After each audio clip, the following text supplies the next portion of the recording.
Try to get them to think. Try to get them to engage back with you. Now, one thing I want to mention, because I heard this during the debate, and it was, there will be no special interest carve-out.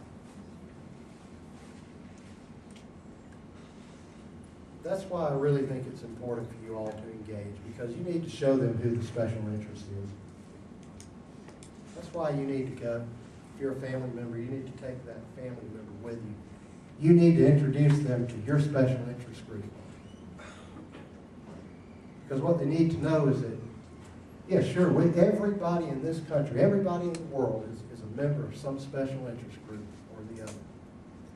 The managed care industry itself probably has as many lobbyists in Tallahassee as any other industry I know of, so they're a special interest group too.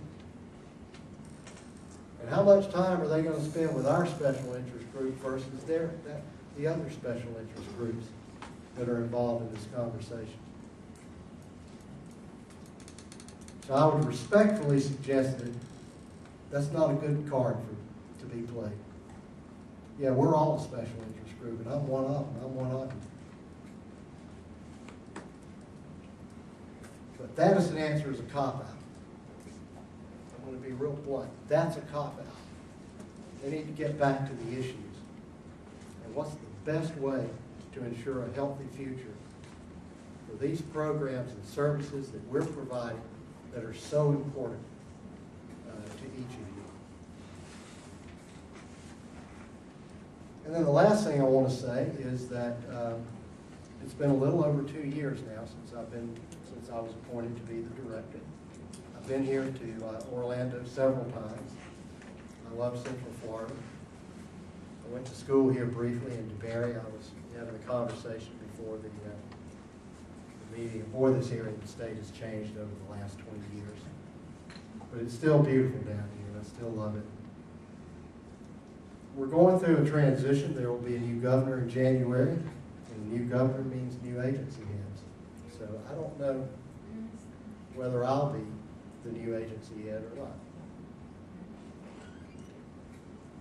And so this could be, maybe not, but this could be the last time that I will speak to you in this capacity. So I did want to take the opportunity to say thanks to all of you. Say thanks to all of you who are taking your time. You're interested, you're committed to your family member, you're committed to the job. All of our APD employees here. I appreciate this opportunity. This hasn't been an easy 2 years for our agency. But it's been a very rewarding 2 years. And the reason is because of people like you who are here on your own time after hours because you care. Because you care enough to be here. And that's one of the most fulfilling, satisfying, and rewarding things that I get to do in this job is to be here and to speak to folks like you who care. And so with that, I want to thank you all for a great 2 years, despite the challenges. And I think there's a healthy future ahead. I don't think it can help to be, because we've got a lot of committed people here. And anytime you have this level of talent, this level of commitment, good things are bound to happen. So I want to thank you all for giving me the honor of speaking to you tonight, but also for a great 2 years. And with that, I'll stop talking and try to answer your questions.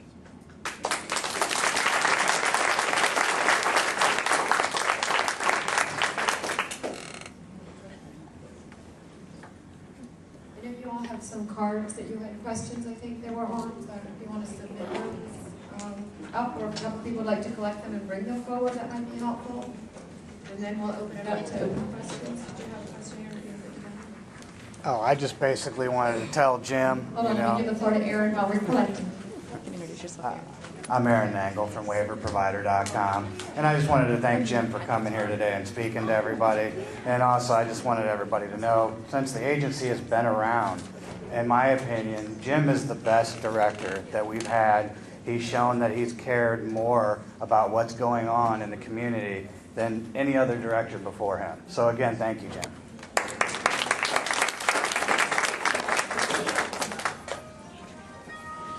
I certainly second that, and I certainly hope this is the last time you're here in Orlando.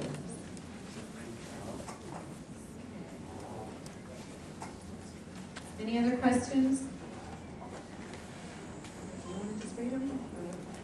I'm going to turn the mic back over to Jim, and he's going to go take care of your questions for you. Okay. And let's see, is Chris still here? Or did he leave? He just walked out. Just walked out, I noticed that. Okay, this first question is from Chris, and I'll just wait till he gets back, if he's coming back. Okay. Well, this is from Chris too, so a couple from Chris.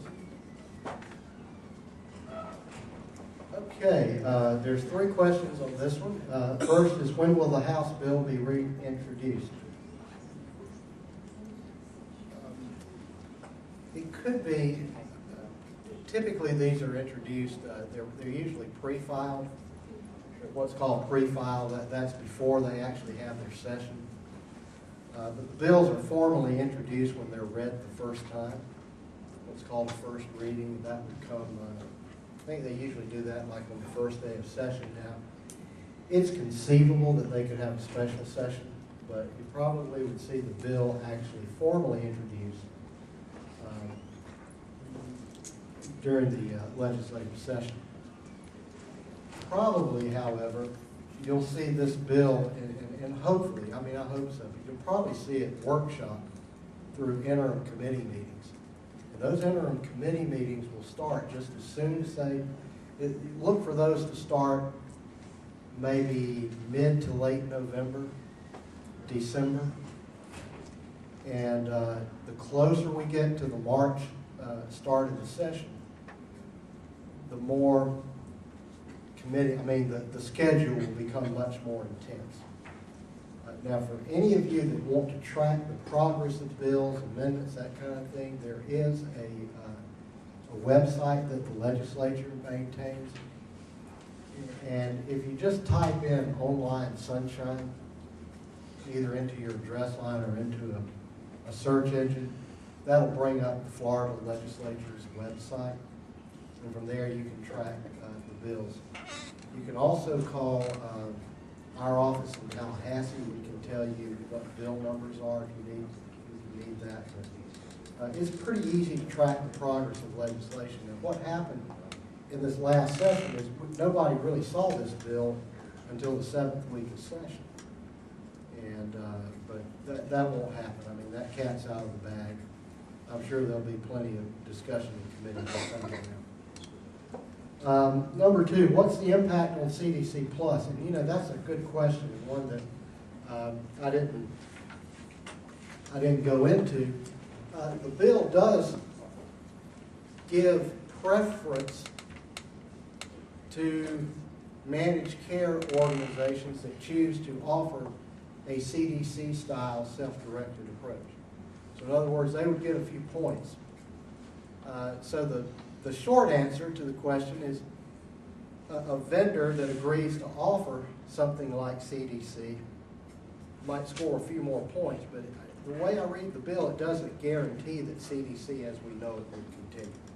That's a good question. That's one of those, for those of you who are interested in that program, that's probably a good one to ask some of the members, the people who are actually writing the bill.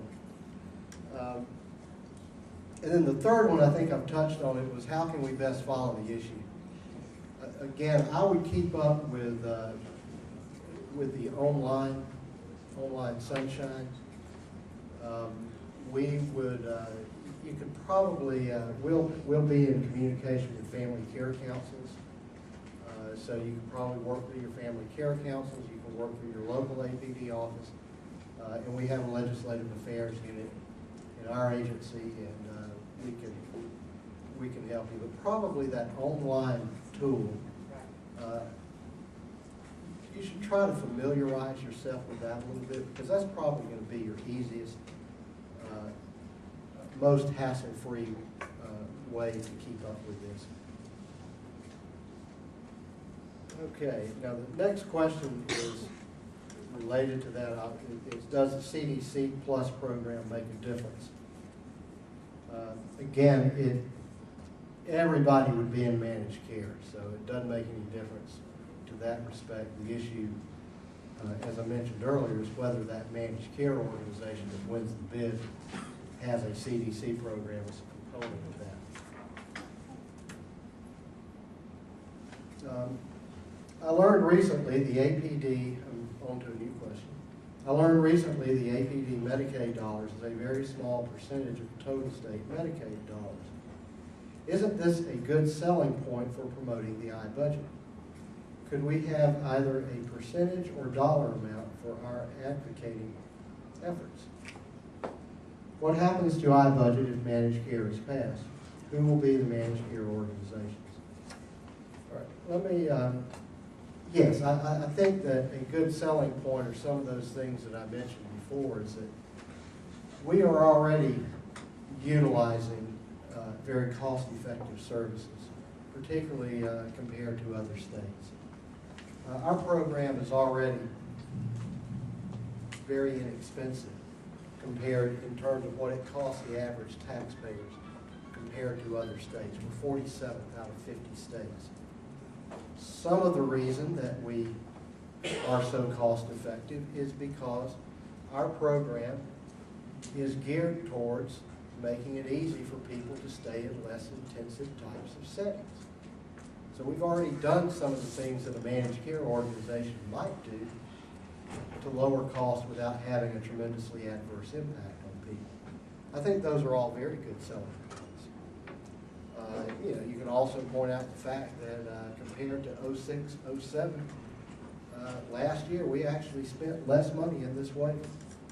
You sure can't say that for the rest of the Medicaid program. So yeah, I think those are very legitimate things to keep in mind. Is we're not a terribly expensive Medicaid waiver program. What happened? This next question: what happens to iBudget if managed care is passed? Well, I happen to think that the two conceptually can work hand in hand. I don't think one has to go away for the other. In fact, if I had to live within a set budget amount, which we're supposed to today, I think iBudget's a great approach to allocate the dollars you have available. I don't think they have to be incompatible. The thing is, would the managed care organization take that approach? Or would they attempt to manage services the same way they manage the primary and acute care, which is a very intensive bureaucratic type of arrangement? But I don't think the two concepts have to be mutually exclusive. They don't have to be. The question is, will they be? And then that last question, who will be the managed care organizations? That would be a competitive procurement. And you can, the bill does call for having people who demonstrate ability. I do want to be fair to the House. The bill does require that there be some demonstrated history and competence with serving individuals with disabilities. It's not real specific as to what that has to be. ACA gets to kind of set those rules with us as a consultant. But the bottom line is we don't know who it's going to be, because that would be, the managed care organization would be chosen as the bill stood when this session concluded last year. It would have been a procurement. It would not have been APD. In other words, it wouldn't have been the DD agency like in Arizona.